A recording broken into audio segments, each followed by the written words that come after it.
नमस्कार मंडळी. श्री दयानंद बिरादार सरलिखित बहुजनांचा मुक्तिदाता साने गुरुजी या पुस्तकातील आपण विचार आज पाहणार आहोत. भाग 4. स्वातंत्र्य मिळवण्याचा काळ जवळपास येऊन ठेपलेला होता.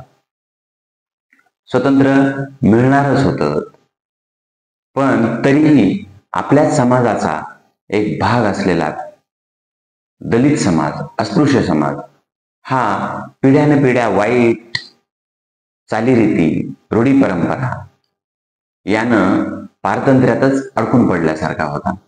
देश स्वतंत्र झाला होता, परंतु पंढरपूरच्या विठ्ठलाचा दर्शन घेण्याचा अधिकार, त्यांचं दर्शन घेण्याचा, भेटण्याचा अधिकार यांना नव्हता.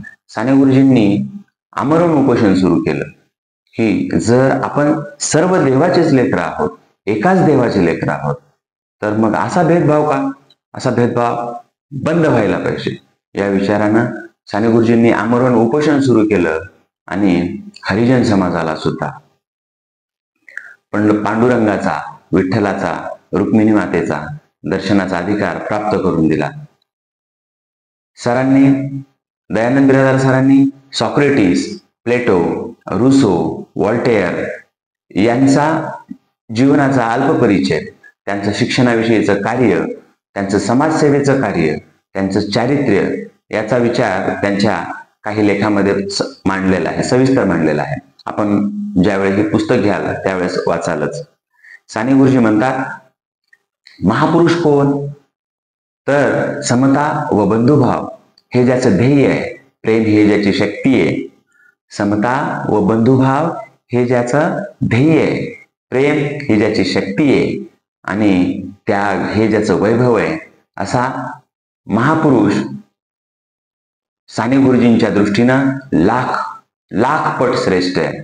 आणि हा महापुरुष आपण गुरु मानावा, त्याच्या सानिध्यात राहावं आणि त्याच्यातले जे चांगले गुण आहेत ते आपण घ्यावेत असं साने गुरुजींना वाटतं. महात्मा गांधी, रवींद्रनाथ टागोर, त्यानंतर रामकृष्ण हे साने गुरुजींचे आदर्श.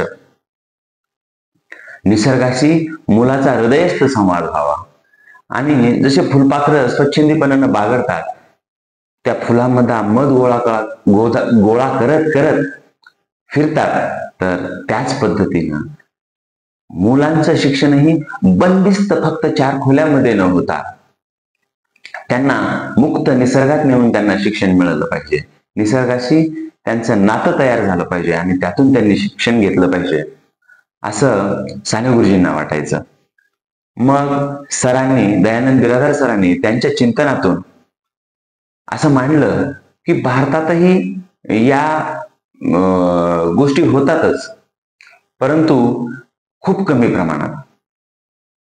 भारतातले जे लोक आहेत ते वैयक्तिक गुणामध्ये हे पाश्चात्य लोकांपेक्षाही, पश्चिमेकडील लोकांपेक्षाही, जो आधुनिक समाज म्हणतो, युरोप देश म्हणतो, युरोपियन देश म्हणतो, यांच्यापेक्षा आपण व्यक्तिगत गुणामध्ये कुठंच कमी नाहीये. फक्त भारतातल्या लोकांचा प्रॉब्लेम येतो किंवा अडचण येते ते सामुदायिक विकासामध्ये. सामुदायिक विकास, समाजाचा विकास किंवा सामाजिक गुण इथं अडचण येते. म्हणजे वैयक्तिक मी काम करतो, म्हणजे वैयक्तिक स्वच्छता मी करेल, माझं घर झाडेल, पण झालेला कचरा शेजारच्या घरासमोर नेऊन टाकेल. मग यातून होतं असं की वैयक्तिक विकास तर झाला, पण सामाजिक विकास झालेला नाही. आणि यामुळं आपला जो देश आहे, आपलं जे राष्ट्र आहे, कुठंतरी प्रगतीपथावर नाही, विकसनशील म्हणून आहोत, आपण विकसित झालो नाही. जर आपल्याला विकसित व्हायचं असेल, पाश्चात्यांचं अनुकरणच करायचं असेल, तर त्यांच्याच पद्धतीनं 18 तास काम करावं लागेल. मग ते काम करताना ते राष्ट्राचा विचार करतात. जपान सारखा देश 1945ला ज्यावेळी दुसऱ्या महायुद्धात बेचिराग झाला, त्याच्यानंतर खूप कमी कालावधीमध्ये आधुनिकतेला आलं. म्हणजे आज जपान हा देश कुठल्याच बाबत कमी नाहीये. शिक्षण असेल किंवा यंत्रची प्रगती असेल, यामध्ये जपान हा देश जगातल्या सर्वश्रेष्ठ देशापैकी एक देश आहे. सरांना साने गुरुजी असं म्हणायचे की मुलांच्या मनाची मशागत केली पाहिजे. आणि साने गुरुजी हे मुलांच्या मनाची मशागत करणारे हाडाचे शिक्षक होते, कवी होते, श्रेष्ठ असे वक्ता होते. ज्या ज्यावेळी अस्पृश्यता, हरिजन बांधवांना ज्या ज्यावेळी समाजामध्ये एक करण्याचा प्रयत्न आला, त्यासाठी लढणारे हे एक योद्धा होते. दयानंद बिरादार, आता हे साने गुरुजींचेच गुण दयानंद बिरादार सरांनी घेतले. साने गुरुजी विद्यालय हे दयानंद बिरादार सरांसाठी एक पांडुरंगाचं देवालय होतं आणि आम्ही मुलं हे त्यांच्यासाठी दैवत असल्यासारखं ते आमच्यासाठी रात्रंदिवस आमच्यासाठी कष्ट घेत राहिले, शिकवत राहिले. स्त्री ही जन्मतः सहनशील आहे किंवा मग तिच्या अंगी इतका सहनशीलता आहे ती पुरुषाच्या अंगी नाही. स्त्रीला सरांनी धरणी मातेचं उदाहरण दिलेलं आहे की धरणी माता जशी वाईट, सर्व चांगल्या वाईट गोष्टी सर्वांना, गरीब श्रीमंत या सर्वांना सामावून घेते, त्याचप्रमाणे स्त्री सुद्धा सर्वांना सामावून घेते. पुरुषाला एक औदार्य, ज्यावेळी तो आकाशासारखा औदार्यशील असेल, मन त्याचं मोठं असेल, सर्वांवर तो प्रेम करू शकेल, तर आणि हे दोन, हे स्त्री आणि म्हणजे धरती आणि आकाश हे दूर आहेत, पण कुठेतरी एका क्षितिजाच्या ठिकाणी आपल्याला हे दोन्हींचं एकत्र मिलन झालेलं दिसतं. ज्यावेळी समाजातील स्त्री आणि पुरुष हे एक होती, ज्यावेळी त्या म्हणजे स्त्रियांना कमीपणा राहणार नाही आणि हे सर्व सोबत येतील, त्यावेळी निश्चितच भारताची प्रगती होईल, समाजाची प्रगती होईल असं सरांना वाटतं. तीव्र इच्छाशक्ती, जबाबदारीची हाक, श्रद्धेचे सामर्थ्य हे या लेखामध्ये साने गुरुजींविषयीचं कार्य बिरादार सरांनी अतिशय सुंदर मांडलेलं आहे.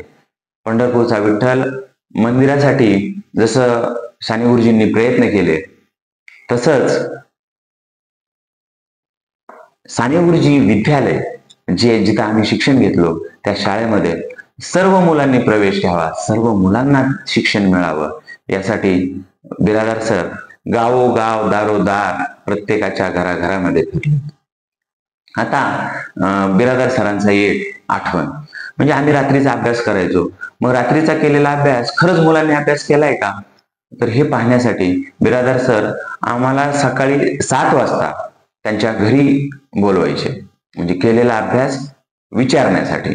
आणि मग केलेला अभ्यास आम्ही वहीवर लिहायचो आणि मग बिरादार सर ती वही घेऊन आम्हाला त्यांच्या लहान मुलीला, पाळण्याला झोका देत देत देत देत आम्हाला ते प्रश्न विचारायचे आणि आम्ही त्याची उत्तरं सांगायचो. म्हणजे त्यांनी वेळातला वेळ काढून आम्हा मुलांवर संस्कार घडवण्यासाठी, आम्हा मुलांना घडवण्यासाठी प्रयत्न केले. तर आपणा सर्वांना जर हे बिरादार सरांचे विचार, साने गुरुजीचे विचार हे जर आवडले असतील तर आपण बहुजनांचा मुक्तीदाता साने गुरुजी हे पुस्तक विकत घ्यावं. त्यात मी सरांचा संपर्काचा पत्ता दिलेला आहे. आणि हे विचार जर आपल्या सर्वांना आवडले असतील तर आपण या चॅनलला सबस्क्राईब करा, लाईक करा, शेअर करा. पुन्हा भेटू पुढच्या भागात. तोपर्यंत नमस्कार, जय हिंद.